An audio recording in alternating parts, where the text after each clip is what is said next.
গল্পের তরী ভেসে পড়ে নতুন নতুন গল্পের যাত্রায়।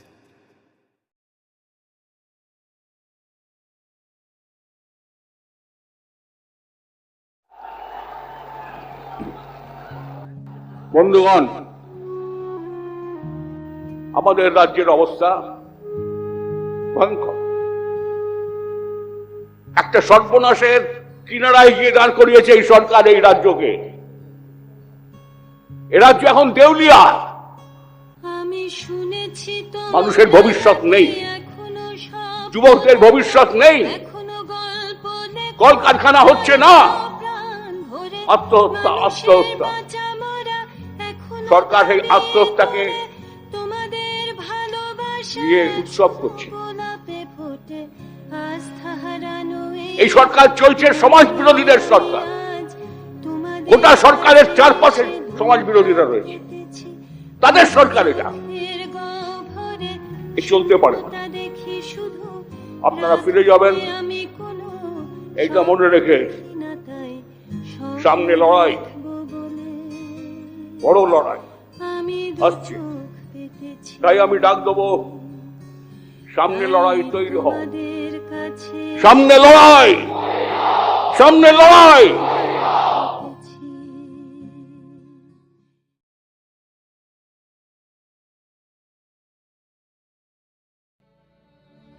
কিছু স্লোগান ঠোঁট ছুঁয়ে উড়ে গেল যে, কিছু মশাল জেলে যাস কি, কিছু ছোট ছোট কুঁড়িদের ফোটাবি বলে তুই আবার ফিরে আসবি। কিছু স্লোগান ঠোঁট ছুঁয়ে উড়ে গেল যে, কিছু মশাল জেলে যাস কি, কিছু ছোট ছোট কুঁড়িদের ফোটাবি বলে তুই আবার ফিরে আসবি।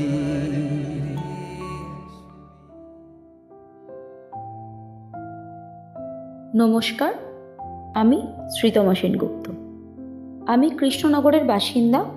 সংসারের কাজ সামলে লেখালেখি করি এবং সেটা প্রফেশনালি। গল্পের তরীর সাথে আমার অনেকগুলো কাজ হয়ে গেল এই নিয়ে।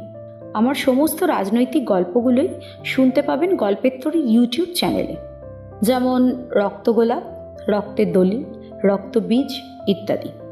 এছাড়াও অন্যান্য গল্পও আছে। আজকের গল্প একটা বিশেষ রাজনৈতিক ঘটনা নিয়ে লেখা। থাম্বনেলে নাম নিশ্চয়ই দেখতেই পেয়েছেন।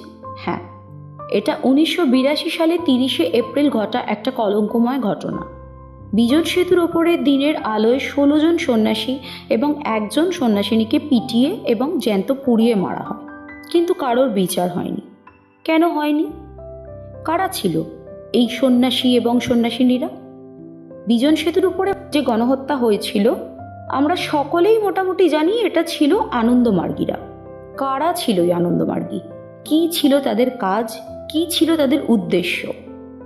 যতটা সম্ভব তথ্য প্রমাণ সহযোগে একটা গল্প বলছি কারণ কিছুটা সামান্য কল্পনার মিশ্রণ আছে এতে, আপনাদের সামনে প্রকাশ করছি।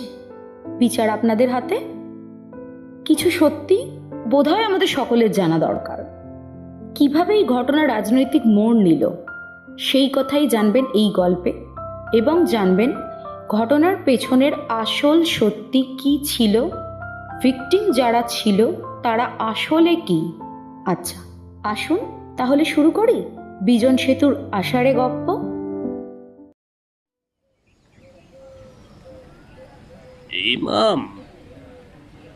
ইমামের খোঁজে এসেছো?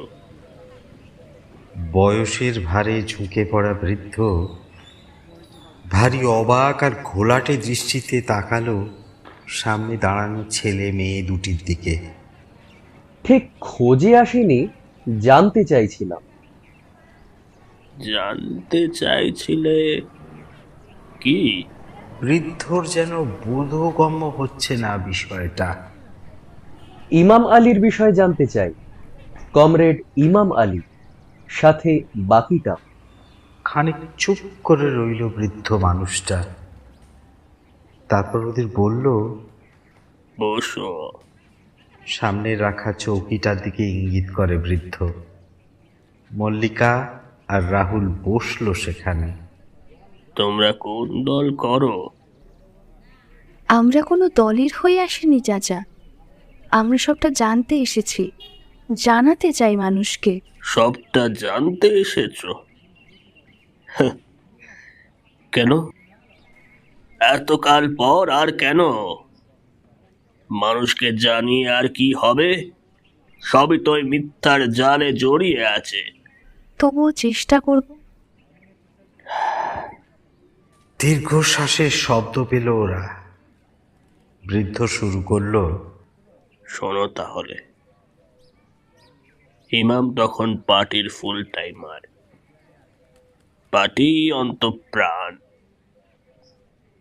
সেদিন বাকি কমরেডদের মতোই ইমামকেও মোড়া হয়েছিল ওই কাস্তে হাতুড়ির লাল শালুতেই। তবে তখন সময়টা ছিল অন্যরকম, ভীষণ আলাদা রকম। গরিব কুর্বদের কথাই ভাবতো ওরা, বেশি করে ভাবতো। বিহারের কলিয়ারি শ্রমিক বস্তিগুলোতে লাল ঝান্ডার দাপট বাড়ছে তখন। ঝরিয়া, কেশরিয়া, পিঁপড়ার অলিতে গলিতে তখন কমরেড ডাক কানে বাজছে।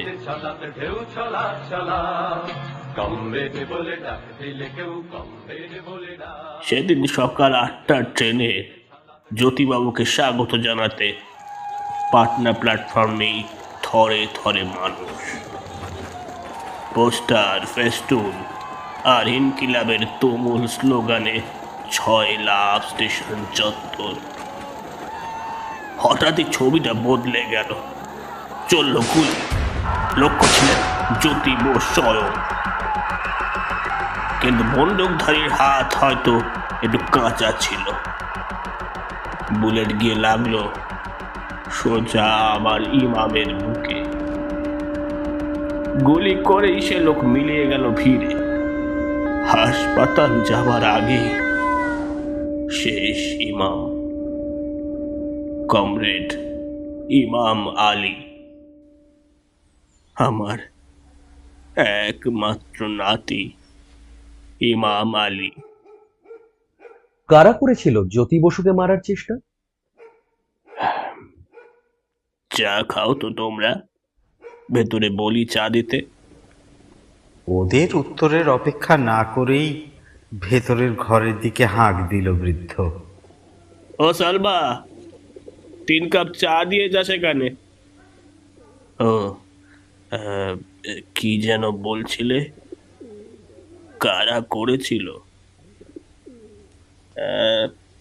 ওই ঘটনার পরে গোয়েন্দা দপ্তরে জানালো আততাই ছিল নাকি আনন্দ মার্গী।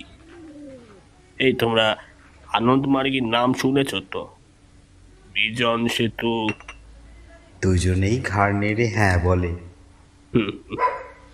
মৃদু হাসি দেখা যায় বৃদ্ধের ঠোঁটের কোণে। এই ঘটনার কদিন বাদে শুনেছিলাম পাঞ্জাব সীমান্তে পাকিস্তান থেকে আর্মস আনতে গিয়ে বিএসএফ এর হাতে ধরা পড়ে দুজনই মার্গী, দুজনই যুবক। বিএসএফ এর দাবি ওই 2 মার্গী তাদের কাছে স্বীকারোক্তি দেয় যে তাদের সংগঠন মানে ওই তোমাদের আনন্দ মার্গীরাই ষড়যন্ত্রের সঙ্গে যুক্ত। চায়ের কাপ ততক্ষণে শেষ। রাহুল বলল, আমাদের আনন্দ মার্গী নয় চাচা, আমরা দেখিও নি তাদের। এসব ঘটনা যখন ঘটে আমরা নেহাতি শিশু, সবটাই শোনা কথা। আর এখন তো আর ওদের প্রভাবও নেই সেভাবে। আরে সেইটাই তো প্রশ্ন রে ভাই, কেন প্রভাব নেই ওদের?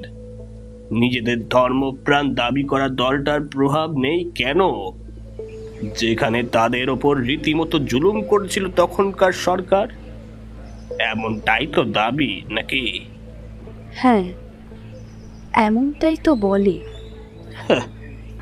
তাহলে নিরপরাধ নির্ঝঞ্ঝাট একটা ধর্মপ্রাণ দলের ওপর হওয়া অত্যাচারের কোনো কিনারা হলো না, বিচার হলো না। লোকে বলে রুলিং পার্টি তখন সিপিএম, তাদের তখন রমরমা ব্যাপার। ন্যাচারালি ক্ষমতা প্রতিপত্তি সবই তাদের হাতে, তাই কেউ কিছু করে বা করতে পারে। মৃদু হাসি হাসল বৃদ্ধ, তারপর বলল, তাহলে তোমরা এখানে কেন? সত্যিটা জানতে শুধু, না সবাইকে জানাতেও? আগে শুনি না সবটা, তারপর না হয়। বেশ। বলে পকেট থেকে বের করে বিড়ি একটা ধরালো বৃদ্ধ। দুটো টান দিয়ে ফের বলতে শুরু করলো, 1955 সাল সেটা। 9 জানুয়ারি বিহারের জামালপুরে প্রভাত রঞ্জন সরকার ওরফে আনন্দমূর্তি ওরফে বাবার হাত ধরে জন্ম হলো এই আনন্দ মার্গের।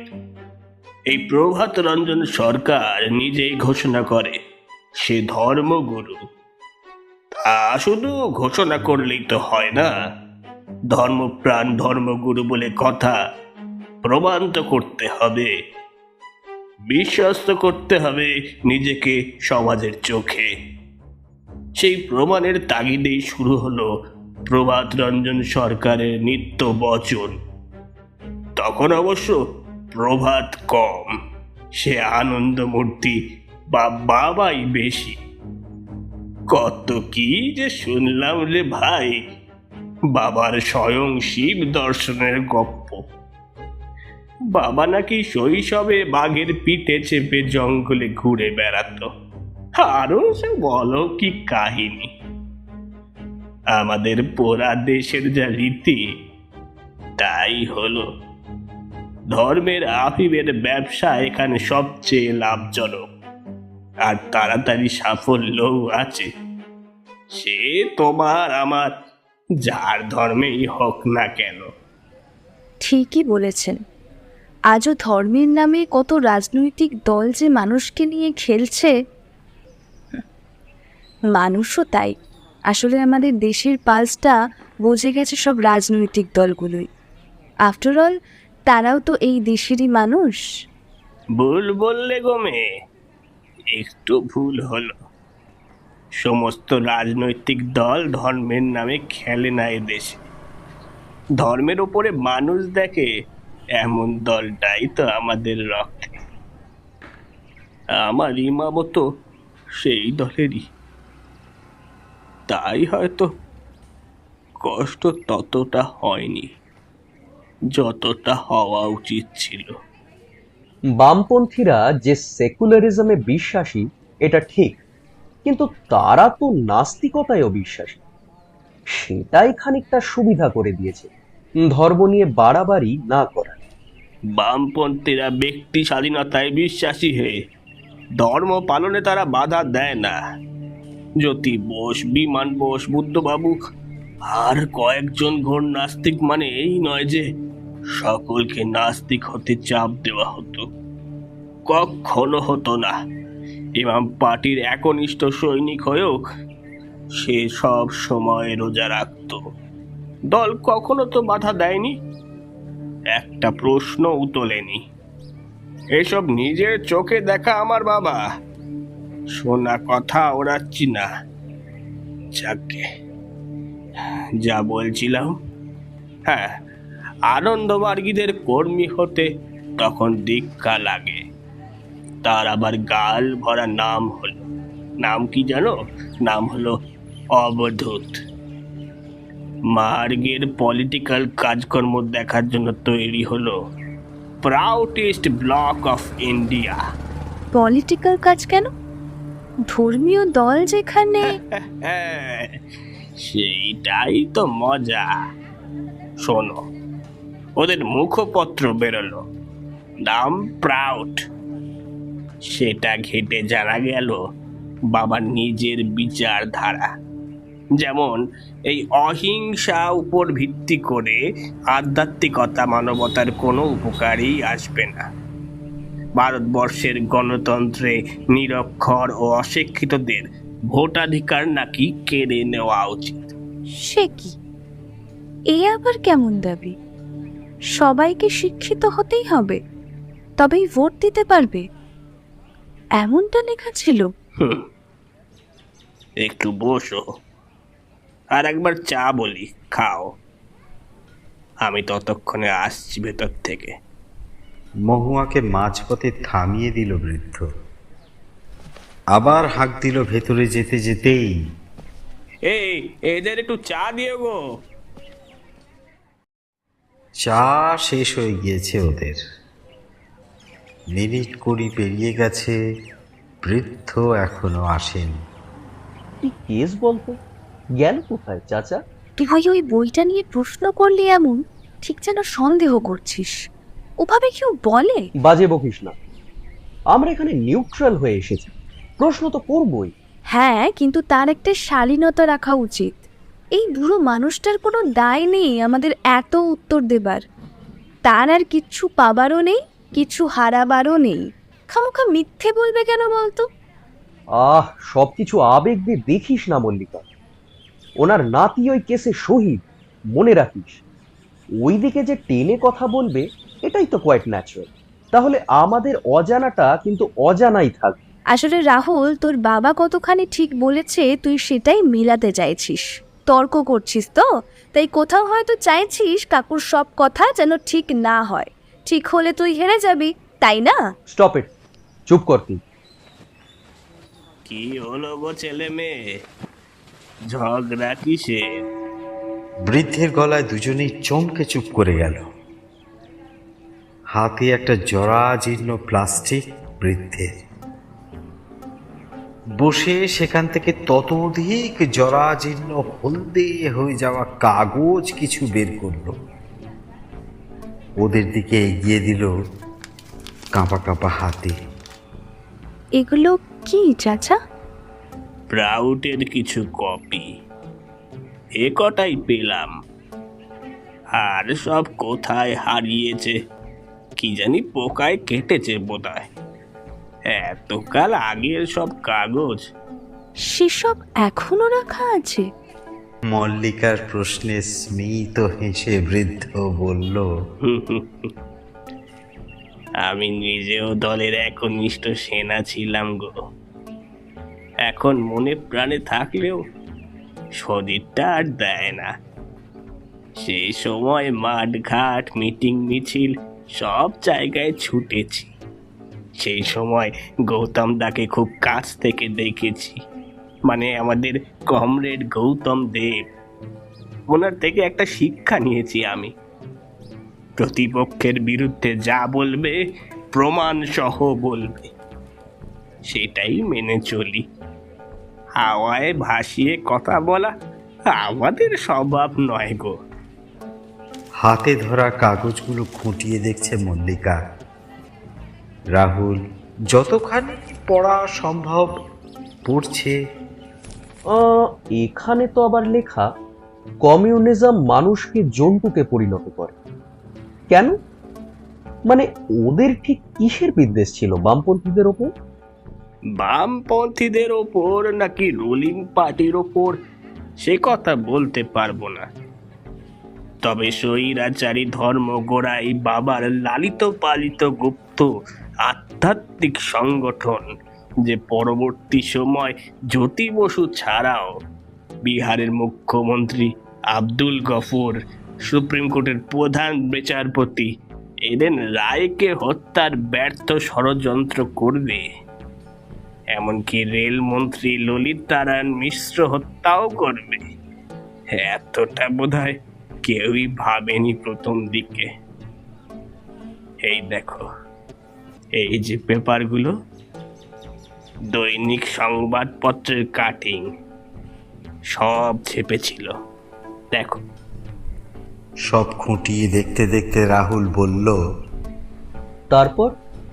তারপর যতদিন যায় ভক্ত আর মার্গের ভেতরেও বাবার বিরুদ্ধে ক্ষোভ দেখা দেয়। 1971-এ আনন্দমূর্তির স্ত্রী উমা সরকার ও প্রাক্তন অবধূত প্রাউটের অর্থ সচিব নওল কিশোর আনন্দমার্গের বিরুদ্ধে জেহাদ ঘোষণা করলেন। তারপর কি একখানা ইংরেজি নামের বইতেও নওল কিশোর লিখেছিল ভেতরকার কথা। সেই বইয়ের লেখা মতো গরুর বিরুদ্ধে জেহাদের অপরাধে 36 জন আনন্দমার্গীকে ছোটনাগপুর জঙ্গলে নিয়ে গিয়ে খুন করে ওরা। সে এক বীভৎস খুন। বইটার নাম আনন্দমার্গ সোয়েলিং দি স্যাফরন রাম। আমার বাবার কাছে আছে। পড়িনি সবটা, তবে ওই খুনটার বিষয়টা শুনেছি বাবার থেকে। ওই বই দেখেই বাবা বলেছিল ওই 36 জন আনন্দমার্গীকে পেট চিরে চোখ উপড়ে হত্যা করা হয়। বৃদ্ধ বইয়ের নামটা শুনে বোধহয় বেজায় খুশি হলো। বলল, হ্যাঁ হ্যাঁ হ্যাঁ, এই ওইটাই তো নাম, ঠিক। পরে ওই মামলায় অভিযুক্ত অন্য এক অবধূত। অবধূত মানে জানো তো? মানে মানে হলো গিয়ে যে মানুষ সমস্ত জাগতিক সংযুক্তি এবং যত্নের বাইরে চলে গেছে। জানি চাচা। বেশ, তো ওরা নিজেদেরই নিজেরা অবধূত বলে দাবি করত। তা যাকে মাধবানন্দ নামের এক অবধূত আদালতে জানান গুরুর নির্দেশে তিনি নিজেই 18 জন অবধূতকে হত্যা করেছেন। আবার 1973-এর 9 এপ্রিল মার্গের পক্ষ থেকে প্রচার করা হয় বিহারের বিধানসভার সামনে দিব্যানন্দ অবধূত স্বেচ্ছাহুতি দিয়েছেন। স্বেচ্ছাহুতি সত্যি হয়েছিল?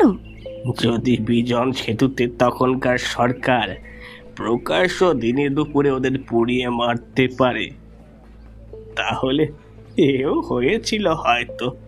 বলে ফের হাসল বৃদ্ধ। যা হোক, তারপরে পুলিশি তদন্ত হয়। পরে জানা যায়, মানে প্রমাণ হয়, তাদের জ্যান্ত পুড়িয়ে মারা হয়েছিল। দলের বিরুদ্ধে যাওয়ার শাস্তি আর কি। এরপর শুরু হলো আর এক খেলা, জবরদখলের খেলা, লুটের খেলা। পুরুলিয়া ও বিহার বর্ডারে জয়পুর ও ঝালদা 2 নং ব্লকের আদিবাসী সরকারি ও রাইতি জমি মিলিয়ে 1000 একর জমি বেআইনিভাবে দখল করতে উঠে পড়ে লাগে এই মার্কিরা।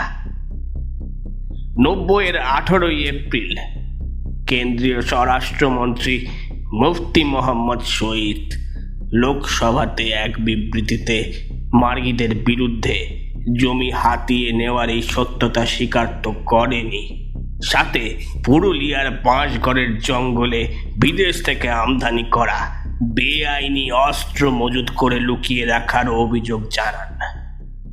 বাবা বলছিল 95 সালের ডিসেম্বরে হেলিকপ্টার থেকে পুরুলিয়া অস্ত্রবর্ষণ কাণ্ডে প্রধান অভিযুক্ত কিম ডেভি টাইমস নাউকে তার দেওয়া সাক্ষাৎকারে আনন্দমার্গীর বিরুদ্ধে বিদেশ থেকে আমদানি করা প্রচুর বেআইনি অস্ত্রের কথা উল্লেখ করেন এবং জানান যে ওই বিমানেই ছিলেন দক্ষিণ আফ্রিকার নাগরিক আনন্দমার্গী দয়ানন্দ অবধূত। এটা কি সঠিক তথ্য? এই তো, সব তো জেনেই এসেছ, আর কি বা বলবো। কিছুটা জানি, বাকিটা আপনি বলুন। আর বাকি থাকেটাই বাকি। সেদিন ঠিক কি হয়েছিল, কেন হয়েছিল? শোনো ভাই, এত কিছুর পরেও আমরা চিরকাল বলছি 1982-র 30 এপ্রিল যেটা ঘটেছিল সেটা খুবই দুঃখজনক, সমর্থনযোগ্য নয় একেবারেই। কেউ সমর্থন করেনি তো। ওই বিজন সেতুতে অগ্নিদগ্ধ হয়ে 17 জন মার্গী মারা যাওয়ার ঘটনা ছোট্ট রেয়ার কেস, সাজানো কেস বা বিরোধীদের চক্রান্ত, যেটা আজকের সরকার প্রতিটা অঘটনে বলে থাকে, সেসব তো কেউ বলিনি আমরা। বলেনি তখনকার রুলিং পার্টি, ক্ষমতার মাথায় থাকা আমাদের সিপিএম। তখন উত্তাল সময় চলছে, জনতা আগুন। এর মধ্যেই সিপিএম রাজ্য সম্পাদক প্রমোদ দাশগুপ্ত জানান, আনন্দমার্গীর ঘটনাতে আমরা গভীরভাবে উদ্বিগ্ন। এই ঘটনার তীব্র নিন্দা করছি। প্রকৃত ঘটনার সঠিক তদন্ত ও দোষীদের শাস্তি দেওয়া হোক, এমনটাই দাবি ছিল রুলিং পার্টির। তখনকার সিপিএম বিধায়ক শচীন সেন, কান্তি গাঙ্গুলির বিরুদ্ধে মামলা রুজু হয়, বিচারও শুরু হয়। কিন্তু ঠিক কোন কারণে আনন্দমার্গীরা সেদিন ঢাল, তরোয়াল, মরার খুলি নিয়ে মিছিলের অনুমতি চেয়েছিল? অনুমতি না থাকলেও তাহলে কেন সেদিন ওই মিছিল হয়েছিল? কোন উদ্দেশ্যে বেরিয়েছিল তারা সেদিন? কেন পরবর্তী সময় আনন্দমার্গীরা আদালতে সাক্ষ্য প্রমাণ দিতে অস্বীকার করলো? তাদের সামনে অনুপস্থিতির কারণেই যে মামলা বাতিল হলো, তার দায় কার? এগুলো কি সিপিএম এর? না তো। আমাদের দলের যাদের যাদের নামে মামলা রুজু হয়, একজন মানুষেরও বিরুদ্ধে এমন অভিযোগ কেউ আনতে পারবে না যে তারা অনুপস্থিত থাকতো, তাদের অবহেলা দেখা গেছিল কেস চলাকালীন। কি পারবে? তাহলে সবটাই সাজানো, নিজেদের গোষ্ঠীদ্বন্দ্ব, ইচ্ছাকৃত সাজানো ঘটনা। সত্যি কি নিজেরাই নিজেদের ভেতর ষড়যন্ত্র করেছিল? সেসব জানি না, সেসব বলতে পারবো না। তবে এইটুকু বলবো, আমাদের সরকার নয় তখন ক্ষমতায় থেকে ধামাচাপা দিয়েছিল সব। কিন্তু তারপর 2011 থেকে আজকের তারিখ অবধি সিপিএম এর গণহত্যা প্রমাণের এমন সুবর্ণ সুযোগ হেলায় হারালো কেন এখনকার রুলিং পার্টি? তখনকার যে বিরোধী দল ছিল সেই দল, কেন্দ্রে বসে থাকা কংগ্রেস।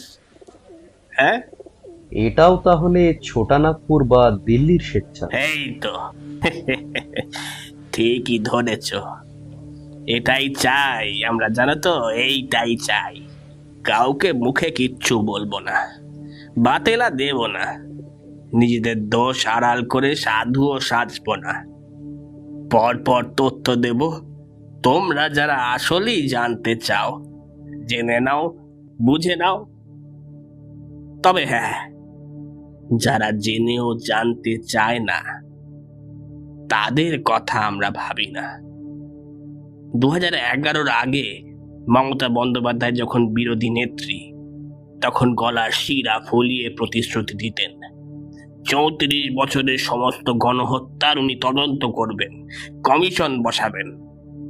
তাহলে কেন বিজন সেতুর সিপিএম এর গণহত্যার কমিশন বসলো না? কেন সাইবাড়ির মতো এটাও ফাইল চাপা পড়ে রইল কেস কোর্ট অব্দি উঠেও?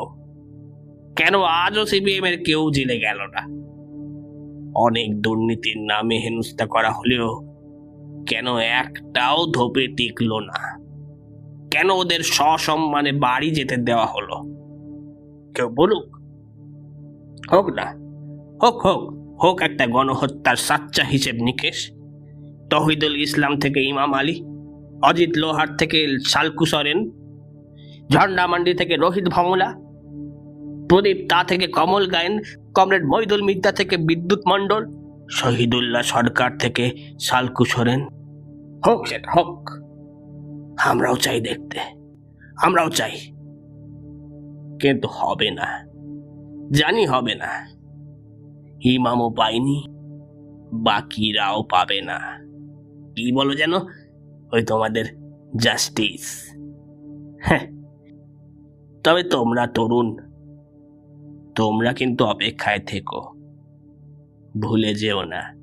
অন্তত অন্ধবিশ্বাস করার আগে আমাদের মতো কিছু কমরেড আজও ছড়িয়ে আছে চারপাশে।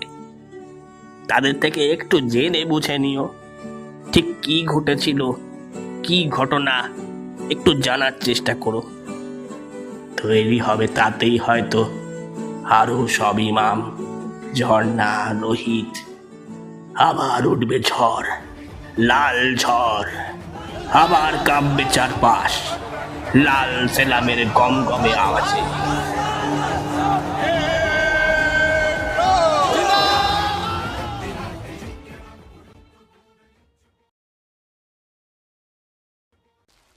গলিটা ধরে হাঁটছে ওরা, রাহুল আর মল্লিকা। দুজনেই চুপ। সদ্য 21-এ পা দেয়া তরুণ রক্ত তখন হয়তো ভাবছে প্রথম ভোট ঠিক কোন বোতামে দেওয়া উচিত ছিল। আনন্দমার্গ দ্য ট্রুথ বইটা পড়েছিস? তৎকালীন কেন্দ্রীয় সরকারের তথ্য সংস্কৃতির দপ্তর থেকে প্রকাশিত। না, তুই পড়েছিস? পড়েছি। তাহলে বলিসনি কেন আমাকে?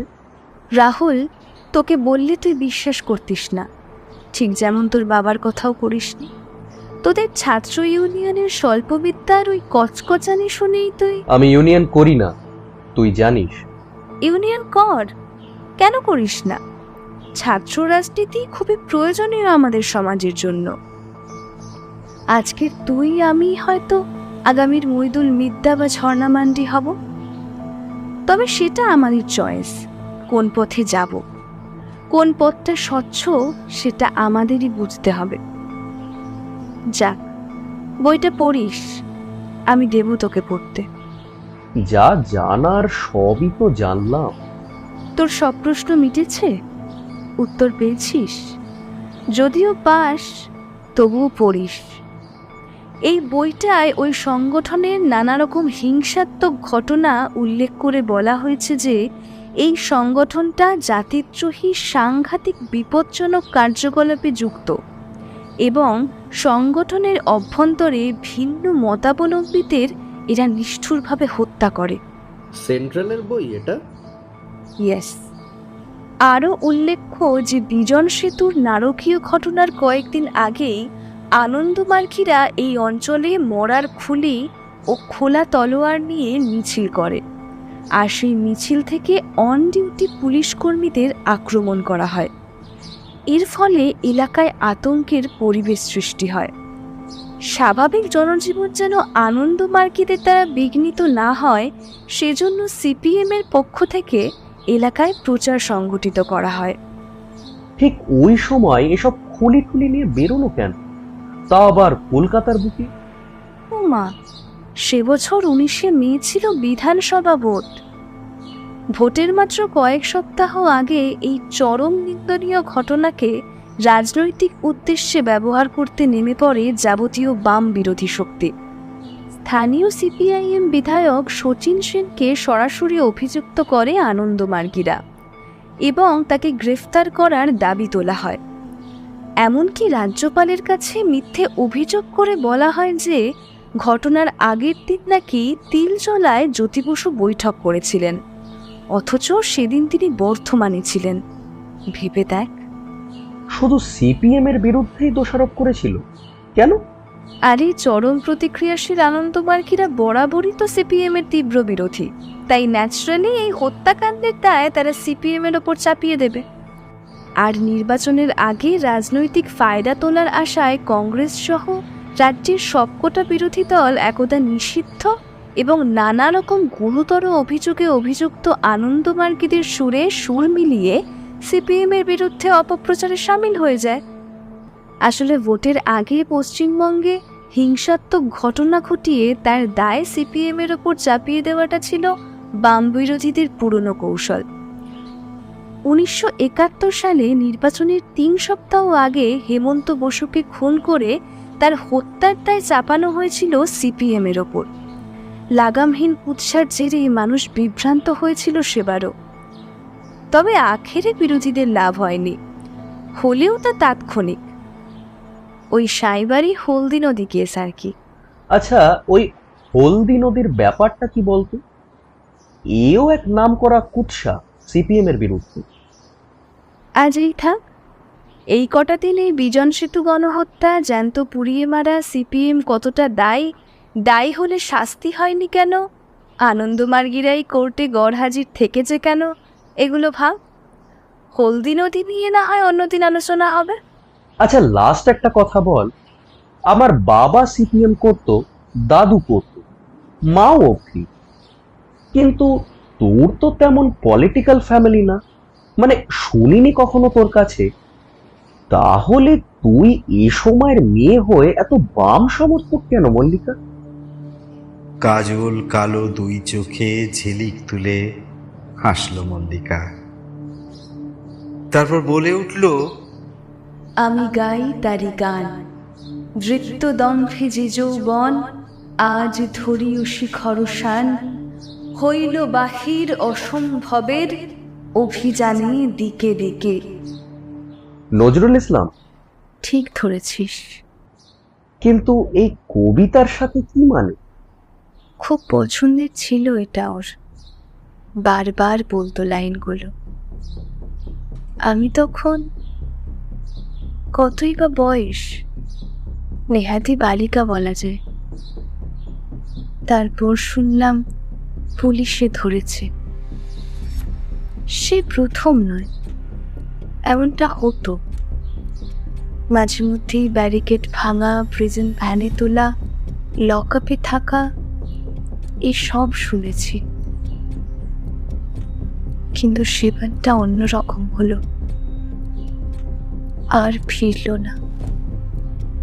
ফিরল লাল পতাকা মুড়ে।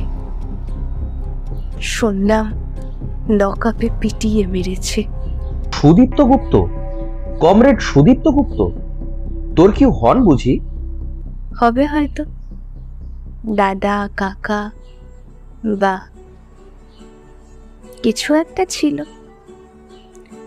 কি ছিল সেটা বড় কথা নয়, ছিল এটাই বড় কথা। আর নেই, শহীদ হয়েছে, সেটা আরো বড় কথা। ও আচ্ছা, এবার বুঝলাম তোর বাম প্রিয়তা কোথা থেকে শুরু। মলিন হাসল মল্লিকা। তখন বিকেল শেষ, পূবের আকাশ সত্যি লালে লাল। ওই দেখো পূব আকাশে লালে লাল, নতুন সকাল দেখো কমরেড। যুদ্ধটা যদিও বা শেষ হয়, লড়াইটা জারি রেখো কমরেড, লড়াইটা জারি রেখো কমরেড, লড়াইটা জারি রেখো কমরেড। ঝান্ডারে রং যদি ফিকে হয়, রক্তে রাঙিয়ে নিও কমরেড। আগামীর রাজপথ তোমাদের, রুখে দাও উদ্ধত বেয়নেট। ভেঙে দাও শাসকের ব্যারিকেড, ভেঙে দাও শাসকের ব্যারিকেড, ভেঙে দাও শাসকের ব্যারিকেড, ভেঙে দাও শাসকের ব্যারিকেড।